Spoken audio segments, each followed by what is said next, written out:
Assalamualaikum everyone. Today we are going to cover conditional statements in Java, one of the most important concepts for making decisions in your program. But आगे बढ़ने से पहले, I highly recommend watching my previous videos to build a solid foundation if you haven't seen them yet. Make sure to check them out first by clicking on playlist link in the description box. Now let's dive in. हमने अपनी previous lectures में बहुत से programmes को run किया। हमें पता है कि एक program a particular set of instructions को फॉलो करके हमें हमारा आउटपुट जनरेट करके देता है। वो प्रोग्राम्स कुछ सोचते नहीं थे, उनको इंस्ट्रक्शंस हमने दी एंड वो बस इंस्ट्रक्शंस को फॉलो करके हमें हमारा आउटपुट जनरेट करके दे रहे थे। But what if your code could decide, make choices, react to different inputs? That's where conditional statements comes in. Conditional statements allow your program to think and make decisions based on conditions. Now there are some keywords that are used to write conditional statements in Java. But before we get into them, what exactly is a keyword? In simple terms, a keyword is a special word that has a fixed meaning in Java. और क्योंकि इनकी एक fixed meaning है तो हम इनको as a variable name use नहीं कर सकते. Because Java or any other language already knows it as a command for something specific. Think of keywords like traffic signals. Just as a red light always means to stop, a keyword always tells Java to perform a specific action. You don't get to change its meaning. Now keywords completely new concept नहीं है. We have already used them in our previous topics. For example, int is a keyword which tells Java that we are declaring an integer variable. Double is a keyword used for decimal numbers. Public, static, void, these are part of method definitions like in the main method, and many more. Just like these, conditional statements also have their own set of keywords that control decision making in Java. Let's go through them. These are if statement, if else statement, else if statement, and switch case and the role of break. हम एक एक करके देखेंगे कि इनको code में कैसे लिखना है, लेकिन उससे पहले हम इनके सिंटैक्सेस को समझेंगे. Number 1, if statements.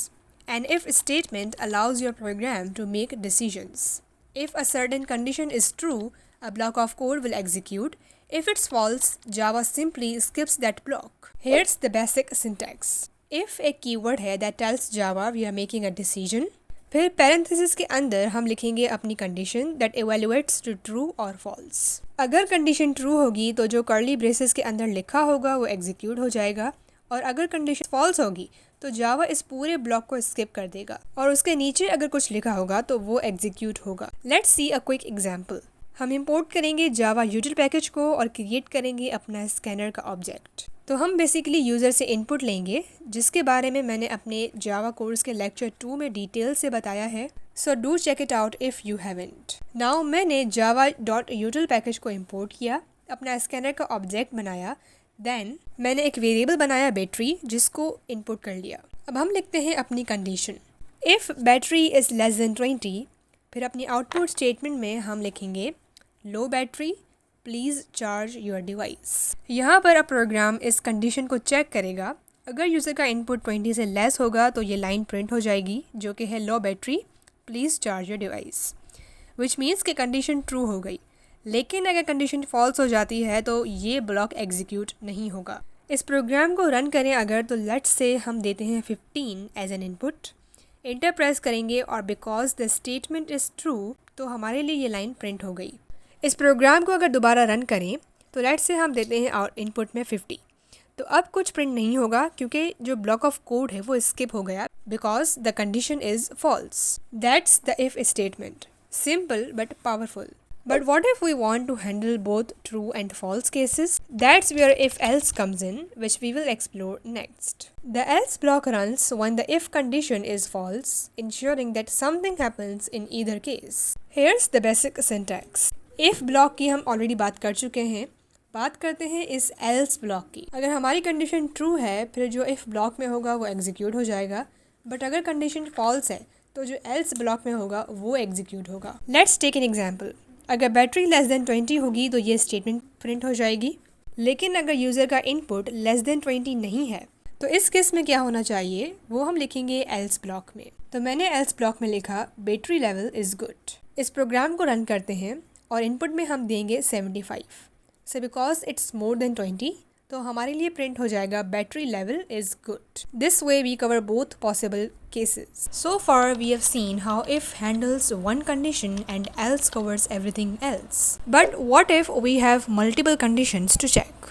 That's where else if comes in. The else if statement allows us to check multiple statements one by one. As soon as one condition is true, Java executes that block and skips the rest. मतलब else if statement one by one her condition को check करेगी. जैसे ही कोई condition true दिखेगी वो बाकी की जितनी भी कंडीशंस होंगी उनको स्किप कर देगा. Let's go through it's syntax. अगर इफ़ वाली कंडीशन ट्रू हो जाती है तो ये ब्लॉक एग्जीक्यूट होगा. अगर ये फॉल्स कंडीशन हुई तो कंट्रोल पहुंचेगा एल्स इफ़ वाले ब्लॉक पर. ट्रू हुई तो एग्जीक्यूशन होगी, अगर फॉल्स हुई तो स्किप होगी. एंड लेट्स से कि ये दोनों कंडीशंस ट्रू नहीं है तो उस केस में हम लिखेंगे लास्ट में एक else block to be executed if none of the conditions are true. Let's see an example. So we know that what the if block do.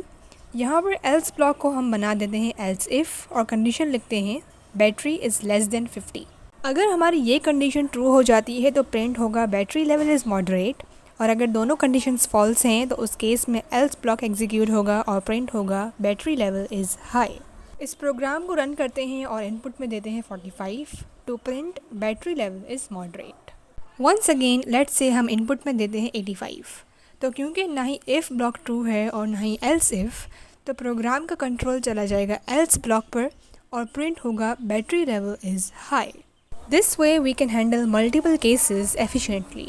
Now if else works great when we have a few conditions to check. लेकिन अगर हमें एक single value को बहुत से fixed option से compare करना हो तो उस केस में मल्टीपल एल्स इफ़ कंडीशंस को लिखना हमारे कोड को मेसी बना सकता है.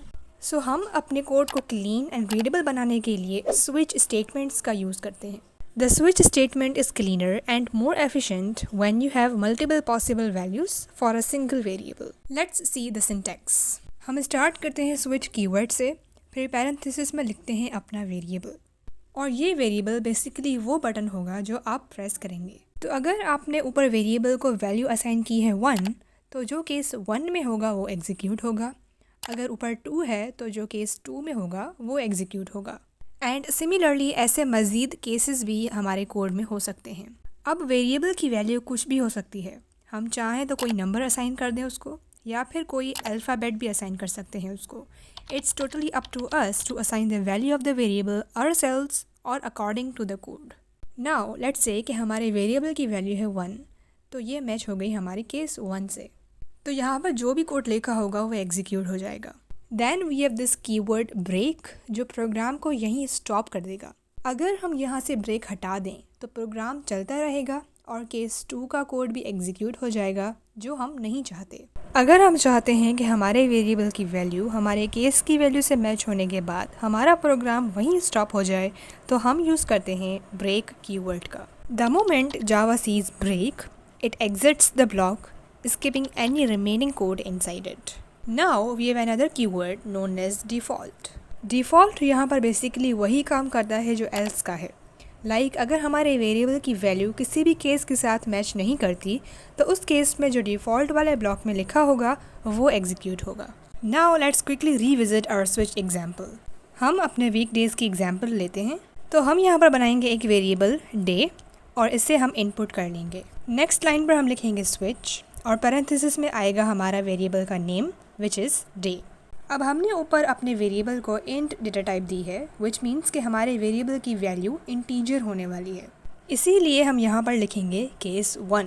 Now it's totally okay to use different data types in switch statements but not all are supported. We usually take integers as the variable data type but starting from Java 7 we can also use strings in switch statements. However, types like boolean, float and double still don't work in switch. अब अपनी example पर वापस आते हैं. So case 1 के लिए हम print करवाना चाहते हैं मंडे और फिर हम लिखेंगे यहाँ पर ब्रेक. फिर केस 2 के लिए लिखेंगे Tuesday and we will write break.